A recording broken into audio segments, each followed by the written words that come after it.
being a dad and then far away from your family, not being there when your kids are born was heartbreaking.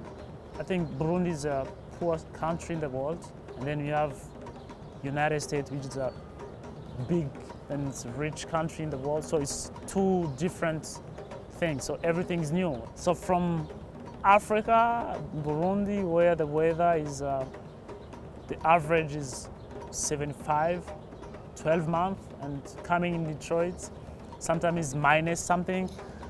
It's crazy, so that was a big challenge. When my wife Nadia, she came in the United States, my sister, she was about to move down in Texas, and she couldn't move with her because she didn't have any document, and she couldn't stay with her. And the only thing you say, okay, you know what, let's try to find if you can get, the place at Freedom House. Freedom House is a very special place. We are a safe haven, a shelter for individuals who are fleeing conflict and persecution in their home country, coming to the United States wanting to seek asylum. The UN Refugee Agency released their annual Global Trends report on forced migration. And in that report, for the first time in the last 4 or 5 years, I believe, the United States was the largest recipient of asylum seekers in the globe, around the world. And there were about 640,000 plus, I forget the exact number, but it was at least 640. So I think it's a whole lot of anxiety, fear of the unknown, kind of being in this perpetual state of limbo, not knowing what your future is going to hold, right? In the sense that, do I establish some roots here in the community and start my life, right, and fully integrate, if you will? Or do I kind of just do what I have to do to get by, knowing that my future is uncertain? We had our attorney through Freedom House, and as I told you, my wife, she's been waiting for having us, just interview for 4 years. Yeah, just only having interview took us 4 years. After I got my asylum, because I was a Freedom House, but the job stopped right there when you get your asylum.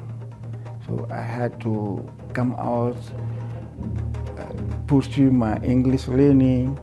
So I had to come to the International Institute, and then they trained me for job seeking skills, and then they helped me integrate into the Detroit community. And after that, the big challenge was how to unite my family, and we were able to do it so. We came to existence in 1919 under the motion, and there was a national movement that the best suitable individuals to assist immigrants, to walk in the immigrants' shoes, are people who went through the journey. So to that, even to today, we in the same motion of being the immigrants, assisting the immigrants. I'm looking statistically, I think over 60% of our staff at the International Institute are, immigrants who walk in a journey, and somehow we have this first-hand experience what is needed in order to assist others like us. So when I get here, they help me, all the people. From the people I met at the reception to the legal team. The legal team really helped me a lot, because that was the big challenge I had. The African American Museum, I like it.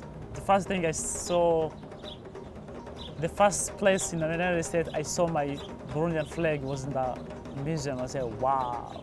And then people around, they're African.